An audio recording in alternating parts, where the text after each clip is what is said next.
I do think it'd be cool to have some questions, and we're already here. So let's switch seats real quick. I got some questions ready. I got questions ready, dude. You gotta switch seats. But No, yeah. I think it's gonna be funnier that way. Welcome back to the Circle Drift podcast. Once again, thanks all of you for stopping in for yet another week and yet another podcast. But today we actually are going to flip the script a little bit, and the guest, Dustin Patton from last week, is actually going to be interviewing me. We actually swapped seats and everything, and if you didn't realize it in the last episode, I left kind of a cliffhanger where he mentioned he wanted to do a small interview with me and ask me some questions. And a lot of you guys commented about that and said you did want to see it. So here we are this week. And the reason I had to do kind of a separate episode was the topics were a little off. So we did go a little off topic in some areas. And it was so long that it could have just been its own episode anyway. So that's why we're here. And you guys get a whole nother part 2 essentially. So let me know if you like this concept, if we should do something like this every once in a while. As always, feel free to leave your feedback, but that's pretty much enough blabbing for me. I won't do any more of that, so we can just get right into the episode and buckle up because he had some pretty interesting questions. Woo, guys, we're in the home. Here it's on because we got a superstar in the building. All right, here we go. So here we go. Got a different hat on. Can I just say how weird this feels? Just like the vision of the room. So you're obviously not in your normal seat. I don't have a normal seat here. This isn't my podcast or anything like that. But dude, you've been asking so many good questions. So many so you're getting things out of people, right? As an interview person should be doing. I come from the announcing world. I don't really get to sit and interview people ever. Yeah. So I get to scream a bunch of random shit. Oh, I got it. I've got it. That's normally what I do. Wait. Before we do this, I've got to ask this question. You can. We can switch seats. Write it down, or just you can ask. No. We're just gonna ask it. Go ask it. Do you think? Okay, hold on. Oh, you're just gonna figure out how to ask it. Do you want to take time? Did you see the reel about Greg being an announcer for FD? Greg Biesel from. I probably shouldn't say the name. From what? Oh, because it closed, didn't it? Yeah. So, anyways, the reel was about Greg shooting his shot to be an announcer at FD, and I made a reel out of it. It got people's attention from like some heavy hitters that are, pro drivers and influencers and stuff. And we'll see if it happens. He's supposed to be having a call with Sage, but if he does become an announcer, who should he take over? Whose spot should he take over? So, I love. That's a hard one. Okay, so That's Jared. so hard. So Jared, and I mean you can use this, but like, I also don't want to mispronounce what's his name. What's with the beanie that lives in Florida? Jacob Gittens. Yeah. I just don't know his last name. I know Jacob. Okay, so I'll just say this first. Yeah, we'll just say Jacob because I never get it right. Okay, so Jacob comes from kind of like what I did, right? The smaller stuff and everything like that. And he did Grid Life and he did some other stuff, and he's really, really cool. Technical advisor, and I think he adds a lot to it. I applied for that job too. Did you really? And so I wanted. Oh, I didn't even know there's like an application. There was a spot that was open that I heard about, and I was like, I'd like to do that. When was that? This is a while ago. Okay. And so I wanted to do it, and I didn't even get really past the starting of it because me and Jared seem to be the same. I fit in the same world that Jared's in. So having two Jareds wouldn't make sense. Yeah, I could see that. So like I kind of got told no before I even shot my shot. That sucks. No, it's honest. Well, yeah, but still like that. So in my series that I announced, not my series, it's Chris Jackson's series, US Drift Circuit, I became more of a technical. Mm-hmm. Because I'm like, no, I know this. I drive this. It's not just, oh my gosh, he's going into the wall, which is necessary and needed. But that's what I've been saying. Jared said that. It'd be nice to have an actual driver in the I can sit there and tell you exactly what the judges are going to think. And if we differ, I can back it up and I have a reason. And I will have judges. I'll be like, I don't know. The other event at OSW, I had all three judges look at me and go, that's exactly why we made that decision. Otherwise, to the novice person, it does look the way that you would think. Yeah. And I'm like, the only reason it would look like this is because of this, this, and this. This is how the driver did this. Is how he reacted. This is how the car positioned. And I think that's the only thing that really different those two runs. I personally would have liked to have seen it one more time, or honestly thought it went the other direction. But after reviewing the tape and looking at this, I can see how the judges would get that thing. And all the judges literally were like, that's exactly it.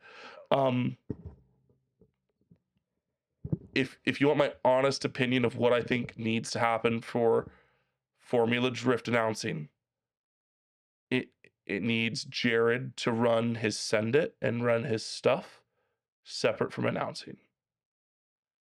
Jared has been announcing for a very long time, and I don't think he needs to be moved out. Yeah.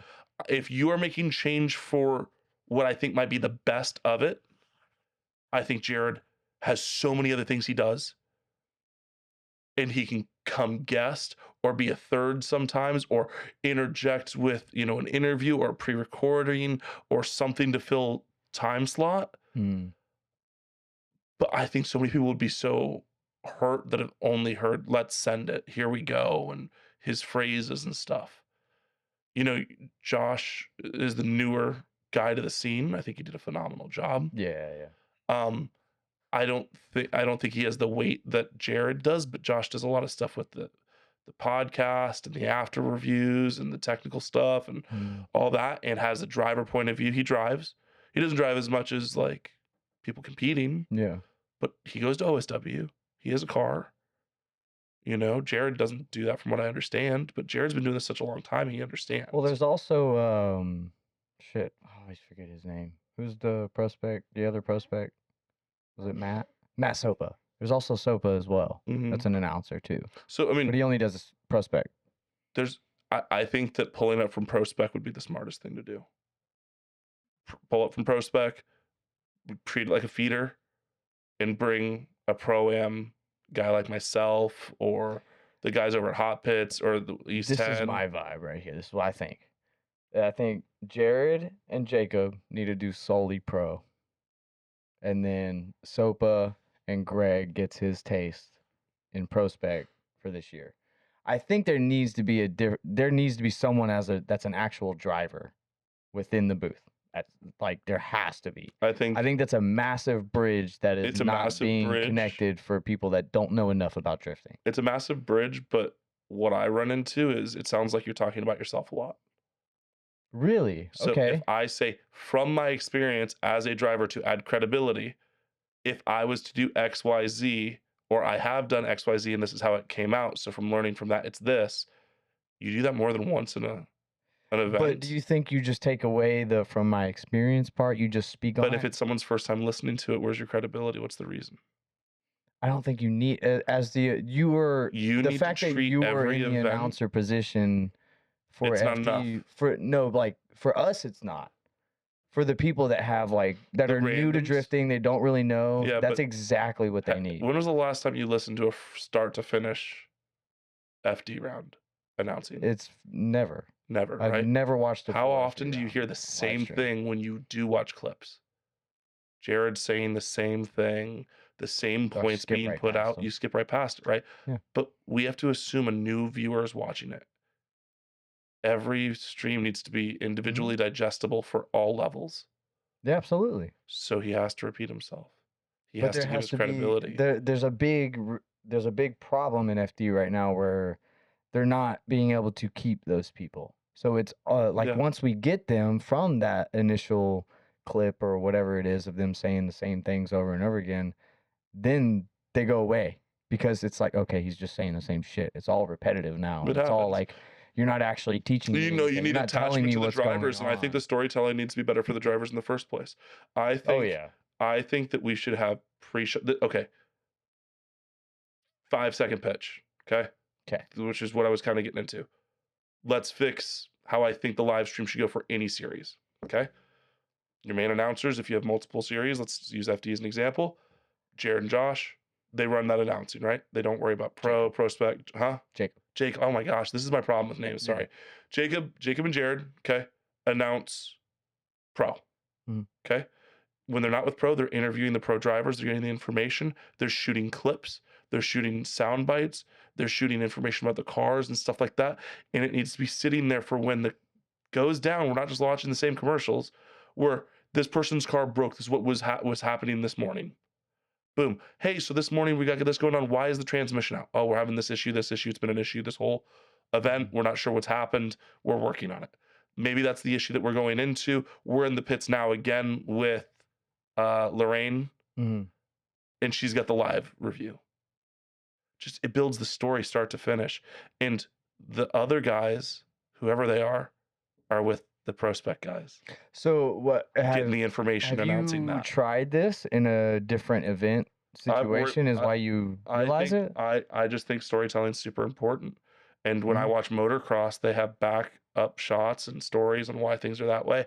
And when you see a rider limping or slowing down, you go, he had an injury from 2 things ago, and boom, what are they showing? They're showing that injury, how it was caused. They're showing the recovery. Right? And then they jump back in. NASCAR does the same thing. Do you think, okay, so when you're on the NASCAR channel, if you're on the regular Fox, it's just the race with them talking. Yeah. But like if you're on NASCAR's channel, they go into like soap stories about what's going on with each driver to build up the reputation of those drivers. We need to find the happy medium. That would definitely help a lot with the dead space. I don't know how the whole like pre-recording announcer part of it would help. I think because it's storytelling. So like, why do people? But if you have the right storyteller in the booth that actually it's live has knowledge, great. Then, like, but it would be if he has perfect. free time to go down there and they can film something that people can see and he's not just talking about it.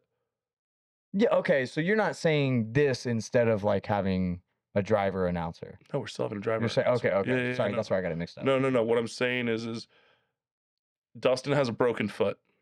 It's been bothering him all day. We saw him take a 5-minute timeout. Nothing's wrong with the car. He's out icing his foot. Look, Lorraine's with him. He's icing his foot.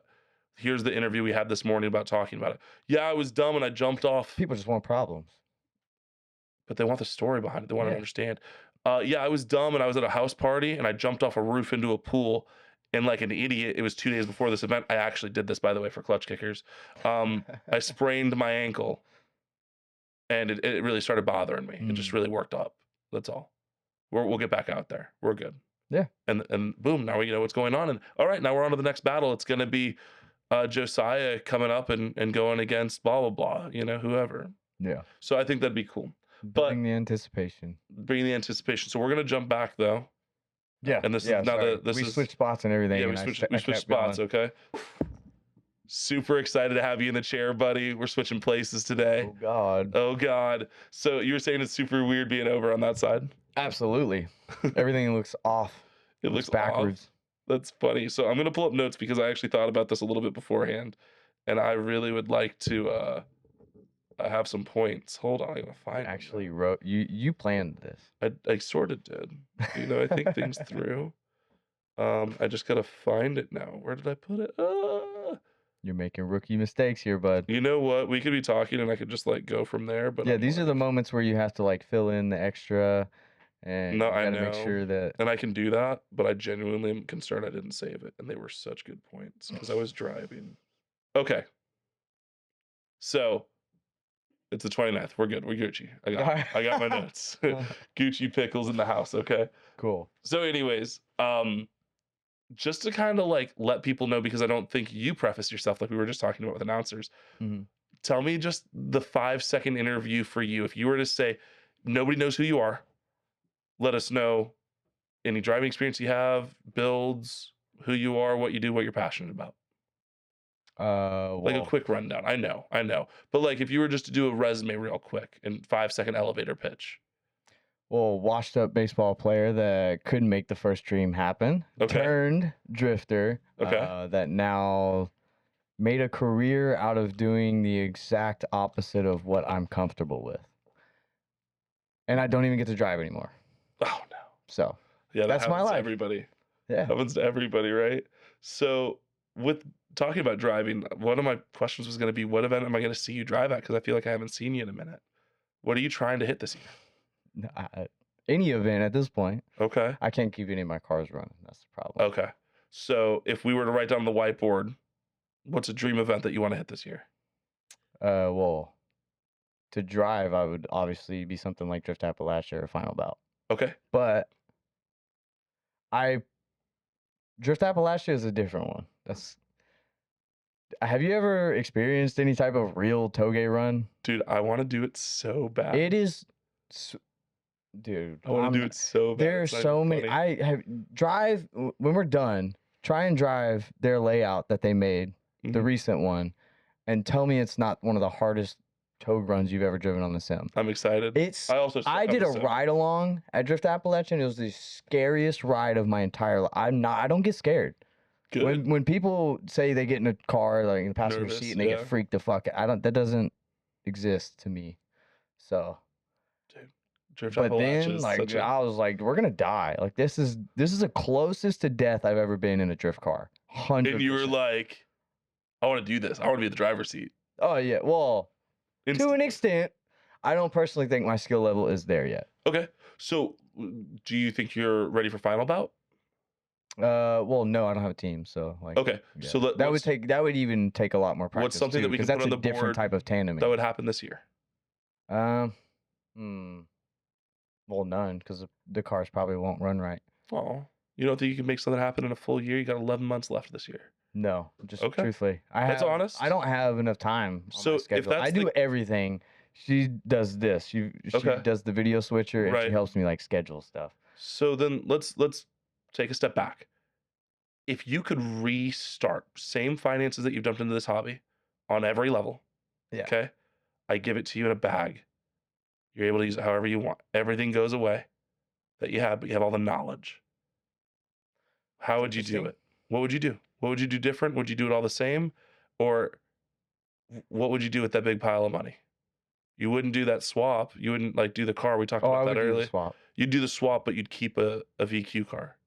Yeah. Okay. Yeah. I would have just bought a shell and done it. Right. Because personally, it's ironic because I actually have the cars swapped right now. I have the VQ in the car that I don't want it in, and I have the RB in the car that I don't want it in. Interesting. I would rather the RB be in the G35 sedan. So I feel like that's the cop-out answer right now. Is that's an easy switch, right? So that could be whatever. You would think. Would you? But the Z is so twisted up at this point that it's like. No, for sure. I know that feeling. Mine's and cut up too. It's too cut up. If you had the money sitting there from all this stuff though, and you were like looking at drifting as an option with all the knowledge you have, would you walk through the door again? And what would be the first thing you would do?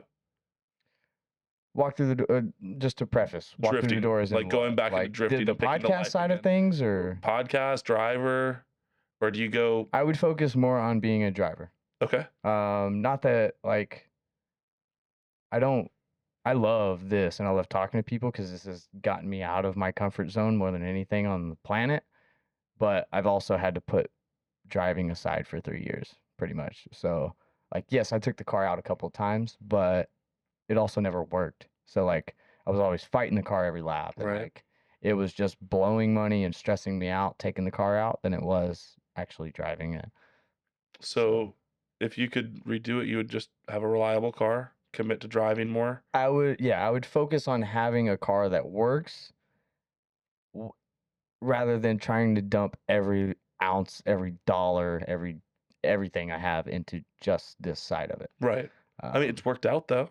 Oh yeah, it's not a bad life. And I'm not complaining at all. Right. Just you asked the question. So. No, of course. Well, we're playing the hypothetical. The only reason I ask is because kind of what I'm trying to do this year is flip it a little bit. I want to put a little more time into the car side. There's just some knowledge that we can give to people that is what I'm trying to get out of it, right? Mm-hmm. If you were to say, hey, Dustin, what would you do differently? It would be I'd spend less time in the Miata. I'd spend less time in the Z. I would have stepped up to a bigger chassis or LS, swapped a car sooner, and really try to progress myself faster and seeing if this is a direction I want to go before sinking this amount of time and energy and money. Because at this point, if I would have started doing it earlier, it would have been a little bit less competition style. Like the builds are insane. Everybody's got pro cars now, and I think that drifting is in its heyday and also out of its twilight. I don't know. It's like a weird combination right now. I think we're still going up. I just don't think we know the legs. I think we're splitting. Drift Appalachia is keeping us rooted, and it's going to build a fan base that could be a NASCAR style fan base, that they see it when they're young and grow up with it and it becomes ingrained. But we're never going to be running alcohol, Daytona Beach, that ingrained, right? Nope. So it's interesting, but I think the competitions are getting overbuilt. I think we have horsepower wars that are crazy, and builds that just really are insane. But I personally would just simplify some things, not go as crazy, not make some silly decisions, not jump into stuff sometimes. But In theory, that's exactly yeah, what it is. well, in the hypothetical world, let's go to the real world. What do you think? Because you've dedicated a lot of time, energy in this podcast side. Mm. Somebody that's maybe not getting into podcasting, but just trying to have some sort of social media presence while drifting. You had said consistency, but if you could give a framework on how someone could be successful in this multimedia platform age that we're in, representing the sport and help grow its audience, what would you suggest? So, dude, I've learned a lot going through just trying to figure out not just the algorithm, but just like how to talk on camera, how to like what formats to shoot in, or any of this stuff. Most people will do exactly that. They'll bury themselves in trying to learn every little thing, have the right camera, have the right lens, have the right, editing software, and like so on and so forth. And the more it's good to learn the knowledge and like pick up everything that you can, but learning to not focus on all of that so much and actually just doing and like actually doing stuff, actually recording the videos, Seat time card. actually like you get. I wasted. No, that's even bad to say because it's not like that. I wasted it. It taught me a lot. Could be a waste, but like if I was to tell someone like you will waste your time if you do this, that's exactly what it was. I wasted a bunch of time researching, and still to this day I find myself doing it too, of researching and never just picking up the camera and clicking record. Yeah. There was one channel that finally kind of broke that pattern, which was Think Media. Okay. They've made their channel is literally dedicated to like film gear and teaching you how to be a YouTuber. Think Media? Yeah, it's called Think Media. Okay. But that they have this saying that's in their like their intros, and like he says it all the time. And it's literally just click record. Jesus, I can't even talk. Just click record. That's the saying. Yeah. And like when you boil it down, after you've taught yourself all that bullshit and like recording's the most important part. Then you finally record and you're like, all right, I get it now. It's just recording. You just got to keep doing it. You got to keep doing it. So that's when it comes back to the consistency thing. Yeah. It's just as long as you pick a day, pick a time that you can dedicate to posting on whatever schedule it is, and you just do that. Don't pay attention to anything, especially on YouTube. Like YouTube doesn't even know who the fuck you are for the first 30 videos. Wow. Don't pay attention to anything. Just post. Yeah. YouTube won't even know where to put a video of yours until you've gotten past the 30 video mark, which that was 6 years ago, 5 years ago, something like that. So like, I'm sure it's worse than that now. Like, I'm sure you gotta, honestly, I take that back. Now is probably the best time more than ever to blow up as a nobody. More just regular content is being pushed than anything else. I was about to say, you go on YouTube, it shows you 7 rows of shorts before it shows you a long form video. Yeah, I was just saying, I was watching somebody that's got a smaller following, but every video is 700,000 or like 70,000, a couple million, and you're like, how does this? You gotta be careful though. With 2,000 people, getting this, and it's just everything they post just has that virality. It's also meaningless too, though. That's the flip side of it as well. The short form content is great, but it's really only a billboard. Like your short form content, it doesn't really, like you said, you don't make any money off of it. You get millions and millions of. I got a 5 million view video sitting on almost 5 million, and there's not a dime of money that came from it. Yeah, it's the long form stuff that takes it. So like short form is great. You can get a lot of views, you can get a lot of eyeballs, but what's everyone doing when they're watching short form? They're just swiping, not giving a flying fuck. They're in dead zone, like their brain's shut off. They're just scrolling. And nobody's really interacting, or nobody's really like clicking your page and looking at stuff. You convinced me to do long so form. let me put this into perspective for you. Okay, so do you watch any award shows? for example. So, okay, I don't anymore, but I see clips of them. There is a influencer award now.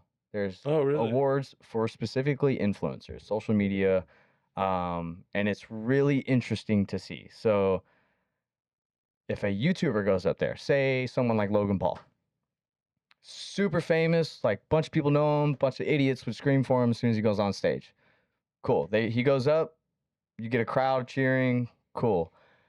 You get a TikToker or someone that just do short form go up, a few people cheer or whatever, not very much. Yeah, they have some, like, it's just not a, there's no long-term, like, dedication to you as a creator from the viewer. But if a streamer goes up on stage, it's a madhouse. Yeah. You look at Speed. It doesn't. We're jumping into a new age of consuming content to where people turn if you're not live, this is what people want. People want realism. They want to know that what they're getting is genuinely you, and it's exactly what just happened. And most people get flooded a lot of fake content nowadays, and that's what people just want, genuine stuff. So the only way to get that is through live. That's why I said in the beginning when you mentioned live stuff, that's the best way to do it now. I don't do lives at all. Yeah, I don't either, and I should. But even if it's just jumping on the sim and answering questions, talking to people, Q&As, whatever, I should. But too many hats at the moment. No, I feel that. It's a lot of hats. I could talk all day about algorithm and social media and like. Well, we'll have to come back around to it for sure, you and me in general. But if we ever find some hot points that are really helpful, maybe we can make a post or something. Yeah. Well, I'm sure a lot of my opinions would piss people off too. On how to do well on social media. Dude, you'd be surprised how many people have opinions when it comes to social media. You'll say something that works and like that is backed by proof of what people are succeeding with, and then you'll get some just dipshit in the comment, just like any other topic, or it doesn't work that way because of this, and like you go to their page and they have 300 followers and they don't have they that post engagement once a year, and you're like, okay, yeah, it makes total sense. You know exactly what's going on. Well, aren't those the comments that you say to just ignore? Yeah, too? Exactly. So that's what I'm saying. I could piss people off. There's gonna be. I'm not gonna pay attention to them, dude. I'll read them because I think they're funny. I'm not gonna be like Tommy. I love you, Tommy, but I'm not gonna be like Tommy and say, "Oh, I'm not gonna read the comments," and then go into the comment section and comment back to people like. Yeah, that was that's kind of funny. I feel that. Oh goodness, yeah. Social media is a crazy one. I mean, I'm posting every day. I should go live though. Need to do some more stuff and look at long form, which just it eats so much time. But I mean, like I don't know how much time. Think about it though. If you go live, that will take less time. Oh yeah, live is easy. It's just I'm always doing stuff that's like I gotta focus on. So getting away to look back at the screen, I always feel like people are gonna be like, "Oh, he's not paying attention." Yep. So I don't know. We'll have to figure that out. I know I don't want to steal too much of your valuable time interviewing you here, though. Dude. So I want to go over to something that you asked me about, but I want to know your opinion. Oh boy. Okay. How do you feel about and this is more specific, how do you feel about the Wally system being brought into qualifying for FD?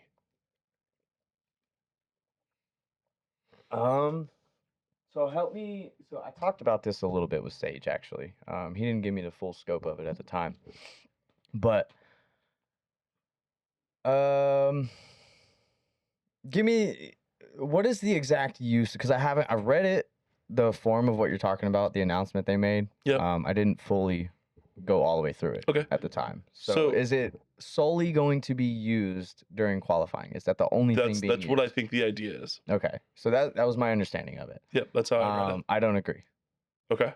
I agree with the fact that it'll speed up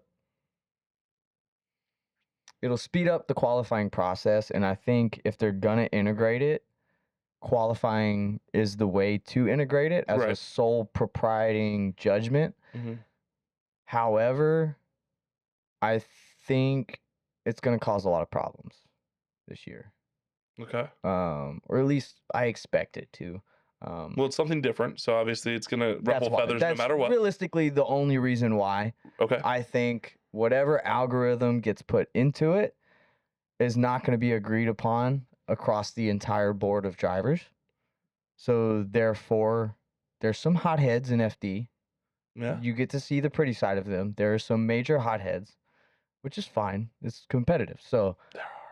But it's going to cause some problems. So, dude, like, I haven't gotten to go to a driver's meeting at FD. Oh, really? But I've heard stories. Okay. I heard they're very entertaining as an outsider. They can be. So I could only imagine what problems it's going to cause. But then again, it's only with Prospect, too. So, isn't it? It's just Prospect, right? I think so. But again, I read it so quick, and my first reaction was, okay, I've been judged on Wally. I've had qualifying done by Wally. Yeah. Like, affecting me, right? And you're going to agree or disagree with the judges no matter what happens. The parameters they put into there, unless there's a system error or it doesn't count.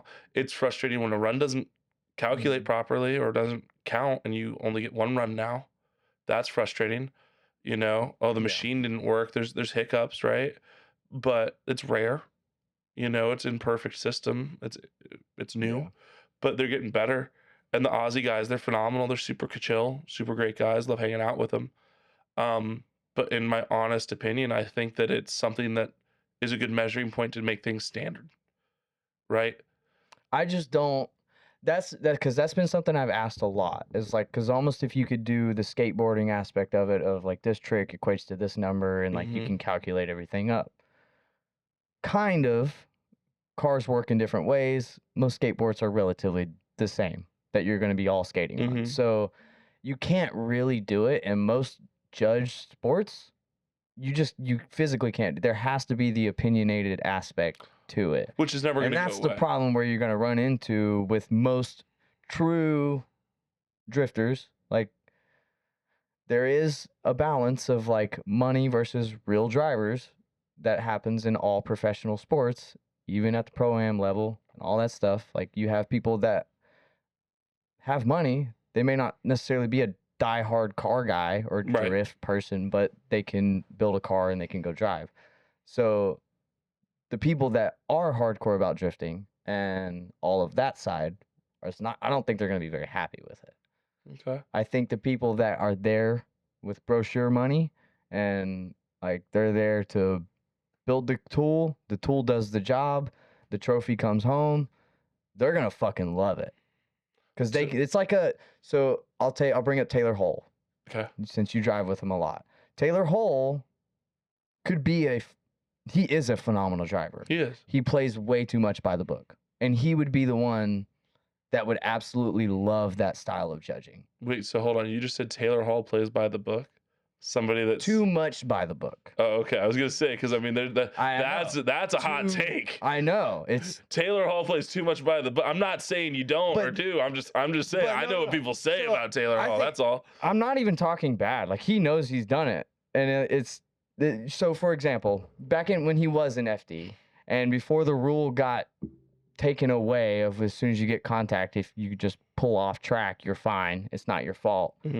He did that a million times in FD where someone would barely tap him and you can physically see him in the replay yanking the steering wheel to go off track. Oh, he hit me.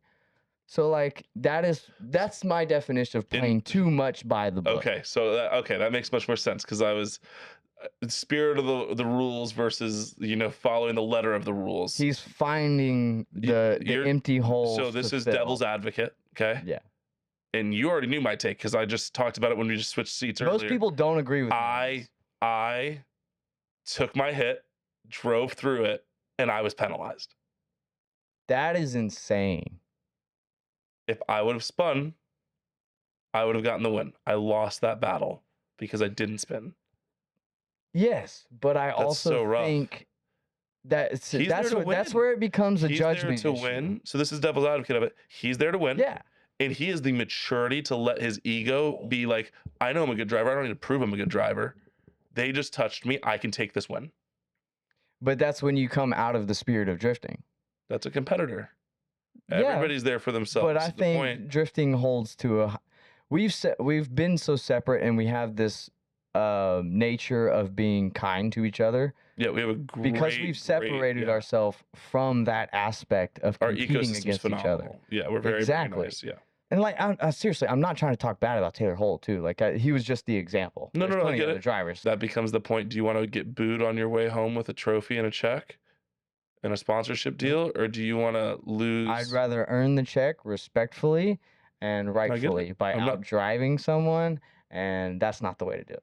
Hey, there's a reason Chelsea Denofa stopped driving. Damn right. He said he knew how to get the thing. He didn't want to win it that way. He said he played the game to win his trophy. It's the irony. And then left. It's crazy. Yeah, that's why I don't like competition, just in general. I get it. Well, it's good insight. So I'm glad that that's why I said you're not gonna like my opinion. Hey, no, I didn't say I was gonna like your opinion. It was just, it's interesting. People are gonna hate me after this. No, they're not. Yeah, they will. No, they're not. Fucking ruthless. Well, let's go to something don't positive. Share my opinion. Let's go to something positive. What's a goal you have set right now? What's something you want to do? Set now. Yeah. I want to go out of country. Okay. I have never been out of the country. Like I mentioned to you, I had plans to go ice drifting. We'll see if that still happens. I hope so for you, dude. We'll see, depending on what else happens budget-wise for the rest of the year, with partners and stuff like that. But yeah, out of country, and more specifically Japan. Japan, dude. Of course. Everybody wants to go to Japan. I was supposed to go, and COVID and other stuff and money then followed up, and then focusing on the house. Mm-hmm. Japan's a goal. I want to get to that side of the world for sure, and experience the culture and everything like that. So definitely on there. Just to, kind of go after something that I think no one but me would ask you, because I don't think they know to ask. What is something that you have in your heart wanted to ask a driver? You don't need to mention the driver. You don't need to mention the instance. You don't but what's a question you've wanted to ask a driver or someone that's in that chair that you couldn't ask? I know there's one where you're like, man, I wish I would have asked this. Or you're just like, I know that it'd be so volatile. It's not. There's a lot. Okay, well then what's a couple? What's one? What's two? What's seven? Think of a good one. I gotta get a good one. Okay. It can be generalized too. What's something you wish you could ask drivers that you don't? You can cut this out. It's your show. Dude, I want to talk about politics a lot more than people think. Okay, so when you say politics, are you talking about geopolitical politics, or are you talking about the politics that get played inside series? That's the problem. Everything is connected. Okay. So politics as in a geopolitical, yes. Okay. But it also falls into our world. I mean, just like we're talking about with a lot of other companies and stuff, tariffs is a major issue. And I think a lot of our world, drifting, cars, we tend to shy away from politics.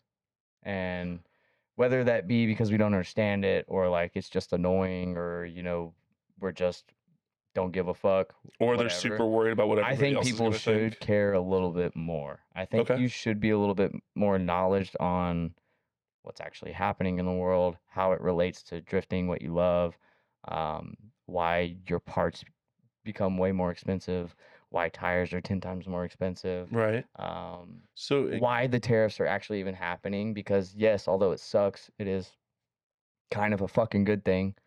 So, I mean, people they just see the highlight reels that people post, and they're like, people won't do the research they need to even understand what's actually going on. They just want the attention of being, fuck that guy. It's good that you're willing to talk about it, and I'll have a good discussion with you. Most people want what feels good and what they think is best, right? And it gets hard and difficult to be like, hey, this is a governing body that we elected. Yeah. This is the decisions that they've made and ran a campaign on. And you're going to disagree with it, and that's going to be okay. And you should go protest it. I 100% agree with protesting. I think you should do let people know that you disagree or agree with something. Peacefully, though. As much as you can. But at what point, when someone's not being peaceful with you, do you let them? That's when it becomes self-defense, though. I don't disagree. It's cool because I can play devil's advocate for pretty much anything, but my view on it is less. I think we should have less of everything. I think we should have more state government running stuff than federal government. I think that the founding fathers. Less state governing? No, I want more state versus federal. Okay, sorry. I think the states should have more control because it's a little bit easier to move states than it is countries. I think you can pick where you live, right? Yeah. You can pick in local elections, you have more power than in national elections. The Electoral College proves that. Popular vote proves that, right? But I think that if we really look at what the founding fathers wanted, which was if the government has to take it on, it is going to be done so inefficiently and so bloatedly that you will want to make sure everything is handled not by the government. That was the goal. It's word for word stated in there, right?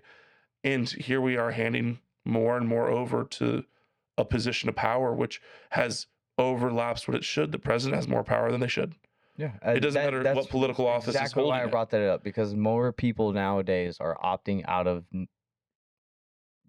choosing to knowledge themselves on what's happening. Yeah, more and more people are opting out of that whole scenario. So then it turns into that factor. I have a bow on that one. It's ignorance. Ignorance is bliss. Yeah. Right. It is nicer to not need to know what's going on with everything all the time. And honestly, if that's the world that you want to live in, that's fine. And if you want to get up to date when you make your vote, okay, that's fine. You don't need to be on top of everything because honestly, the news is horrendous. It's misinforming, and what you think is breaking is old, and there's a lot of stuff. But follow what you find is important. Stay educated and educate those around you. You don't need to know everything, but be well versed on what bothers you. I think that's the best way to look at it. I don't think anybody's going to go out and become a political science major from hearing us talk about anything political, if they ever hear this. But I think less government, more libertarian side of things. I think that we are not a democracy or a republic that we should have been. We're not what we were, and we're an empire that's ever changing, and it is the largest collection of wealth and power ever. We are larger and longer living than Rome, and everything lasts that 100-something years, and then it fails. Yep. So we're going to keep pivoting and to survive, or we're going to stagnate and die. Personally, I'd like to survive. I think if we keep living in that ignorance is bliss stage, it'll fade off. Oh, no. That's why I can't agree fully with the if you just want to be ignorant, then just be ignorant. I would much rather, given the position that we're both in currently, on a platform, on the internet, I would much rather us be like, do that, actually go do some research. Yeah. Even if it's just for 30 minutes, go try it. If you hate it, never do it again. That's up to you. Right. But at least give yourself the option to have the knowledge. If you're not interested in it and it doesn't work and you just don't understand, so be it. Hot topic items. And I don't care because if it goes on the air, I'll still stand behind all this stuff. You can post it. Jeffrey Epstein list should be out. It doesn't matter what political view you are. That should be coming out. We should be figuring out what the heck was going on that island, not just what we're sort of told. I think it was information gathering. I think it was a blackmailing facility. I think it was made. He was working for Israel. I'm not going to say that. I don't know. I honestly believe that it was made to put people in jeopardizing situations that may or may not be a part of that. And in reality, it doesn't matter. You were put in a compromised spot. That fucking sucks. Well, it's better to Israel explain it. Is one of, I can't remember I think it's one of 2 or 3 countries that still uses blackmail legally. Espionage and stuff. There's actually an old spy or the CIA operative that talks about stuff all the time. Yeah. And he was talking about how certain delegates from certain intelligence groups like Mossad or M5 or whatever the heck they are called, and they would bring listening devices and gifts, and they're like, we're gonna find it, why do you do this? And they're like, oh, we were joking. And it's like, they're still trying. But like, that's what they're gonna do. Everybody's gonna try to get one up on everybody else. I think we're more simple than we all want to lead on. We all want what's best. We all believe we know what's best, and that's the problem. That's it. It doesn't matter who's in power. It doesn't matter who's elected. Once they get in power, they do anything they can to stay in power because they feel like they know best. And the next person's going to be worse or not helpful. But Ooh. it's oversimplification, but it goes for every regime, political figure, everything. Mm-hmm. Once you're in power, you don't want it. No, I mean, you don't not want it. Power corrupts. Oh, yeah. So, and that's been studied and proven. So, but yeah, it's interesting. I think we send a lot of money from our country to support a lot of things. And in reality, what do you do when there's too much going on? You slow down, stop the hemorrhaging, and figure out what's going on. Yep. You know, if you are not by yourself right now, helping somebody build their car and your car isn't running in your own driveway, and they're not coming over to help you after, take a second to focus on yourself so you can get to work. Doesn't mean you don't like your friends. If you listen to anything for this podcast, listen to that. For real. Like, that's probably genuinely one of the best pieces of advice anyone could hear. It's a rudimentary form, but it's true. If you're on an airplane and it's going down, they tell you to put the mask on yourself first before your neighbor. You got to be alive and be able to help. Yeah. If you're working yourself to the bone and you're working yourself to death, you're not going to be as productive. You're going to make a mistake. It could affect your life, you know? But plus, it all goes back to the whole, you show me your friends, I'll show you your future anyways. So yeah. If those people ain't helping you, they're probably not supposed to be your friend. Well, and sometimes it's okay to not help other people, and it's okay for your friends not to help you. Mm-hmm. But if it's a consistent thing and they're asking from you and taking from you your energy, your ability, your resources, and they're not adding to you, at a certain point, you need to start distancing and stop providing. Yeah. You know, and be like, hey, and if you're ballsy enough, man enough, you know, confident enough, woman enough to say, hey, I don't know how to say this in the nicest way possible, but I want to let you know I care about you deeply, but I can't keep doing all of this for you. I'm going through my own stuff and I've asked for help and I just haven't really received it. I really need to focus on myself right now and focus on my goals. And I'd love for you to be there cheering me on. But right now I can't do more than cheer you on. And I hope that we can get through this. You know, and if they want to cut themselves out, the cancer removed itself. Yeah. You know, there's a lot of ways to look at it. So this might be your answer to it, but we can go more on the drifting side, and it can be a little bit more lighthearted if you want, less serious. What's a pet peeve of yours in drifting in general? It could be competition, it could be private days, it could be regular events. What's something that just somehow always ends up under your skin that you don't feel is voiced enough, or you'd like to compound talk about? Everything about mine is just attitude and like emotionally driven.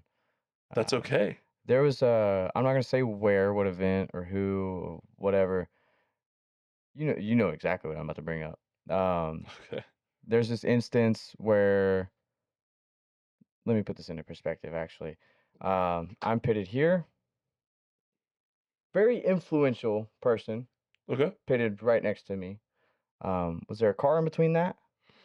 Okay, no, it was just the. No, that's what I just explained. Very influential person. So it's me, influential. Bleep this part. Okay. He was pitted right next to me, and then this guy. There was a moment where, so this event was kind of a competition as well. Comes back into the pits after not losing actually, this wasn't even in the competition. He didn't get to do the competition because of this. Where he went out, I think he spun and then didn't get out of the way fast enough or something, and then somebody else came, didn't see him that had already spun, and plowed right into him. Oh, really cracked like maybe the front core support, mangled up a fender, maybe bent a tie rod. Still really bad hit. Yeah, it's a bad hit. Fixable, like pretty quickly fixable. He comes into the pits and throwing the biggest fit I've ever seen a driver throw. Like, I mean, I'm talking, you just got out in T-ball for the 5th time in the first 4 innings. Right. That wouldn't even work, but you know what I mean. But whatever, yeah. So like he's throwing this temperament like he's a 3-year-old, throwing his helmet around his trailer and like screaming at the top of his lungs, yelling at his girlfriend because his girlfriend's just trying to calm him down. Well, let me back up.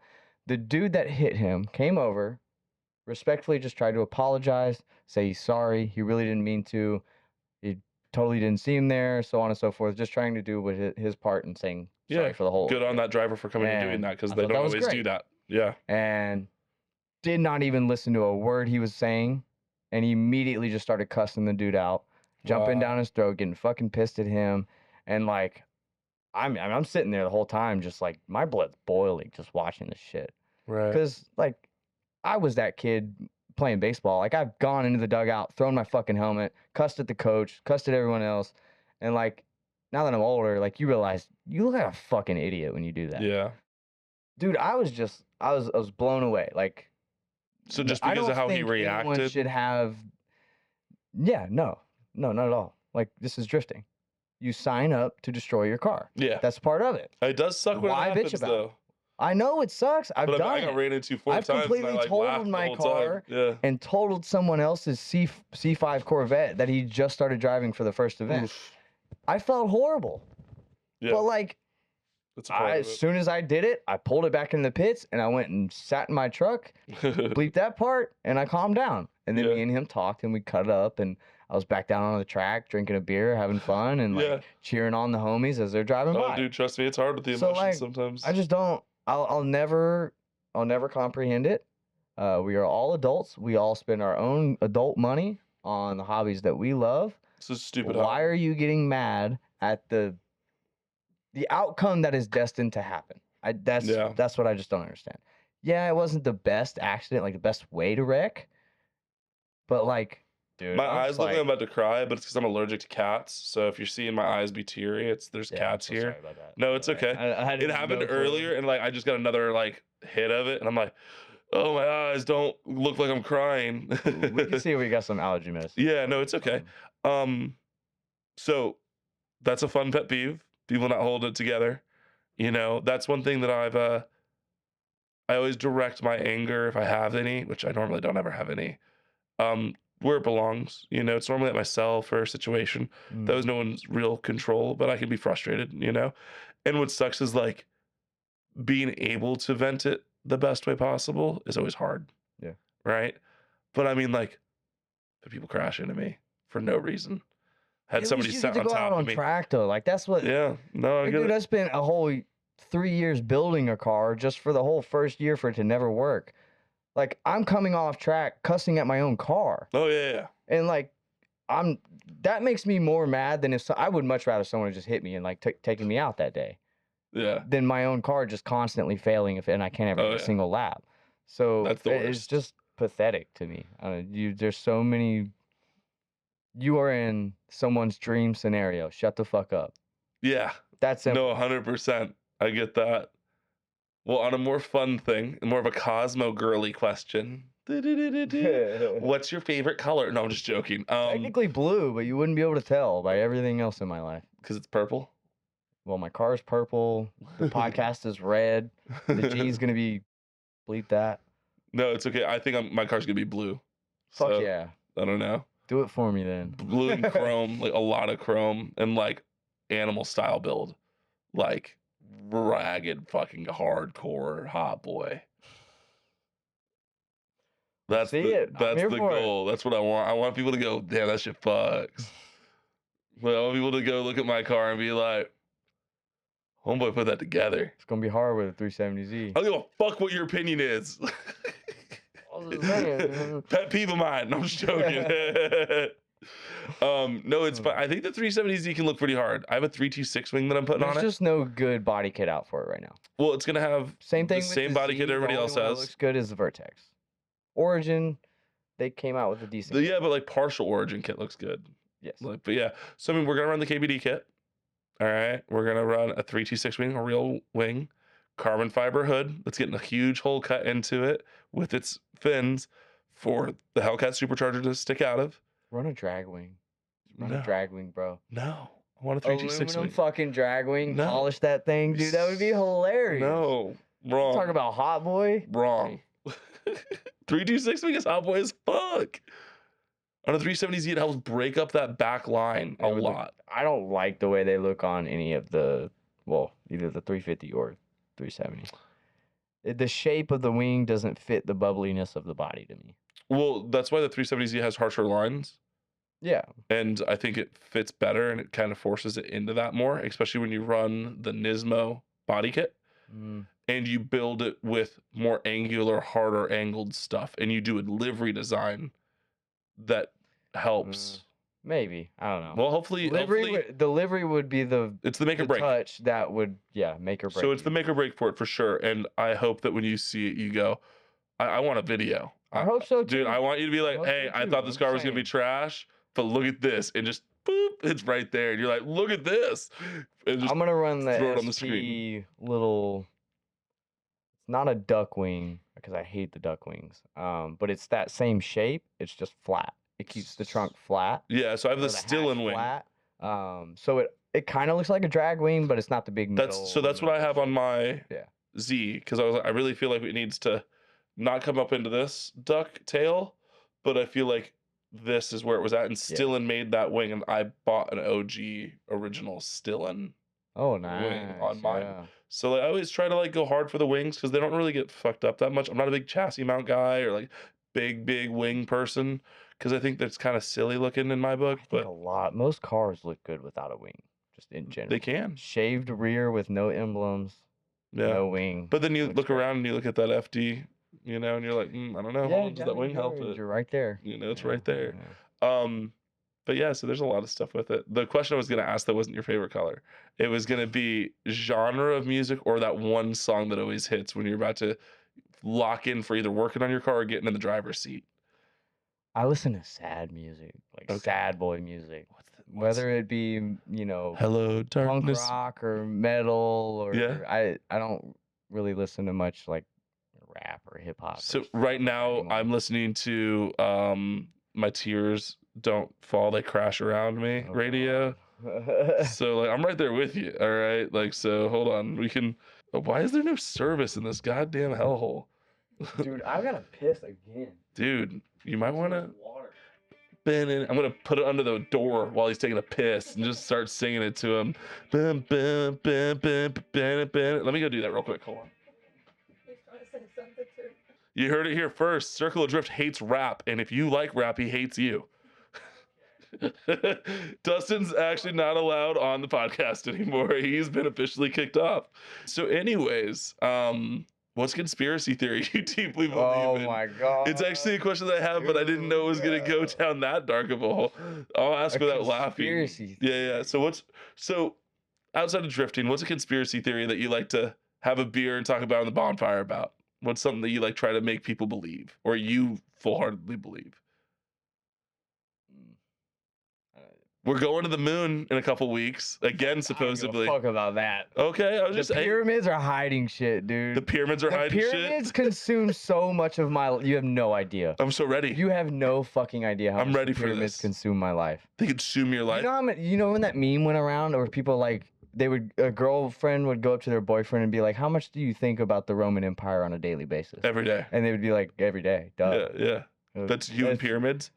So like, did you watch like the Mythbusters episode where they like made the Iraqi battery and like how pyramids like keep things alive and stuff, and how it's like supposedly batteries and like the seals on stuff doesn't make sense? It doesn't make sense. Yeah. None of the pyramid makes. Now obviously we studied some shit. I don't know everything. I'm just looking at what I seeing on the internet, and the internet would never. I'm not saying there's some shady shit going on, but there's more than we don't know. My favorite thing is how you grab the mic when you're really passionate about something. You're like, I just want to make sure everyone can fucking hear me.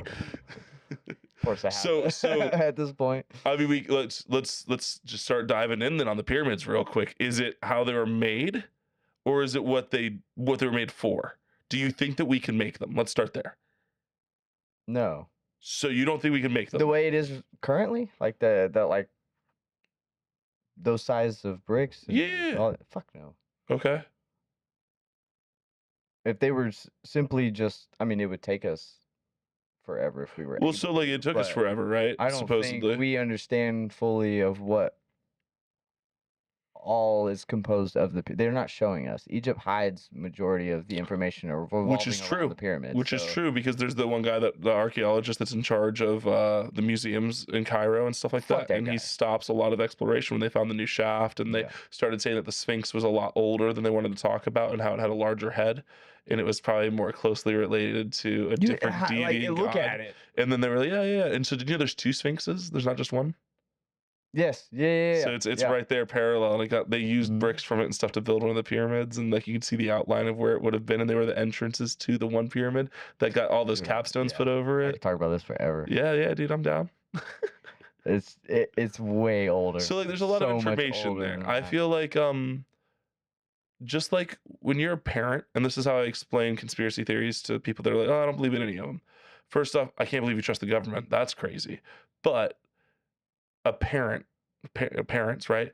Do they tell kids that ice cream tastes as phenomenal as it does, or that, these things? Do not parents lie to their kids about stuff? Oh yeah, right, absolutely, yeah. So like, oh, if you play with the light switch in the car, the police will pull us over. That's not a thing. It's just dangerous, right? So like, that's your parents. Those are your most loving, trusting. They care about you the most. I don't think one politician knows who I am. Fuck no. And guess what they'll do to me all day? Lie to me. Straight through their teeth. Shit. Yep. And honestly, they've been lied to too. They don't have all the information. Other people have decided that they don't get to know all the information. Yeah. I think it's insane. Antarctica is another one. Well, Antarctica is being fought over. I want to know what the fuck's out there, dude. Dude, Joe Rogan used to have a show called what was it? It was something about like conspiracies all the time though, or whatever. And then like there was a point where he stopped like deep diving onto them and stuff. People were like, oh, he got bought, or he got too close to something. Oh yeah. But yeah, no, Antarctica's weird. The fact that only science bases are allowed there and stuff, and like all the nations got together. But I mean, it's kind of crazy to believe a government that openly told us during COVID that they lie to us. I think that was one of the biggest things for me, is like, virus, no virus, vaccine's bad for you, good for you. I don't care. I'm not going to argue any of those points with anybody ever. I don't care. If you got it, you got it. If you didn't, you didn't.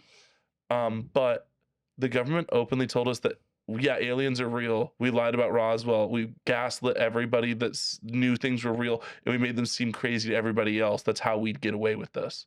And then everybody's like, wow, that's crazy. We've taken too much knowledge and we can't even process that. By the way, trust the government with all this stuff that's going on actively. Lock yourself into your house and don't ask questions. Like, what? Dude, it's incredible. So just for the camera, I am not suicidal. I'm one of the happiest go lucky people in the world. If I'm found dead or mangled or disappear, it's this fucking podcast. I don't think we're anywhere near important enough for that to matter. This motherfucker's gonna somehow make one of these go viral. And I swear to God, this needs to be posted after it goes like a couple million, and be like, Dustin is not suicidal. I'm looking at the cameras. I don't give a fuck. I love my life. I have so much to live for. My life is amazing. All right, I might have, but everything else is great. Okay. Yeah. Well, how long has that been? You're long. All right. I think we're done. We're done. All right. That was our conspiratorial weirdo. Yeah. Anyways, you're the host this time. Okay, so close it out. I just want to thank our guest from coming all the way from his bedroom to sit on this couch that he owns and allowing me to do an interview with him. Honestly, I'm pretty sure a lot of you guys wanted to get some information out of him. And if you guys have more questions, ask him. I'm sure he'll answer them on Questioner in the comments. If you haven't already, make sure you follow, like, comment, and if you can click that little bell on the top so you can get notifications when all the newest posts come on out. If you want to follow our guest announcer, Dustin, as well, he has social media, so go ahead and follow the Instagram. Hope to see you guys at the track, because I know that's where I'm going to be. Dude, I actually don't even say that shit anymore. Well, it's said now. All the likes, subscribe, I don't give a fuck. I don't do any of that anymore. Like my fucking content, you. Man, I hope you guys enjoyed this kind of interesting take to doing a podcast on this platform. We don't normally do anything like this where I'm the one getting interviewed, but I can say it was an interesting concept being on the other side of it. So maybe realize a couple things of being in the interview seat or the interviewer seat. So we'll see how things go from here. If you guys did like it, let me know, and we can start incorporating stuff like this in the future, maybe even at the events and stuff like that. We do have some familiar faces coming next week and some more updates from them that were pretty interesting as well. But the only other thing that I did want to mention is we are going to have some new merch and stuff coming out. I think I have 5 or 6 new designs of Nobori flags. We got some hoodies coming. I know it's kind of late in the season for that, but whatever. It's a couple other things, but be sure to look for that on the website along with some products and stuff from companies that you guys know and love and that have supported this channel before will be available on the website. So if you are looking for any of that stuff, you will be able to support, and I'll definitely keep you updated on when that stuff happens. But as always, I really appreciate you guys for stopping in another week. And again, I will see you each and every week for a brand new episode. Thanks. Peace.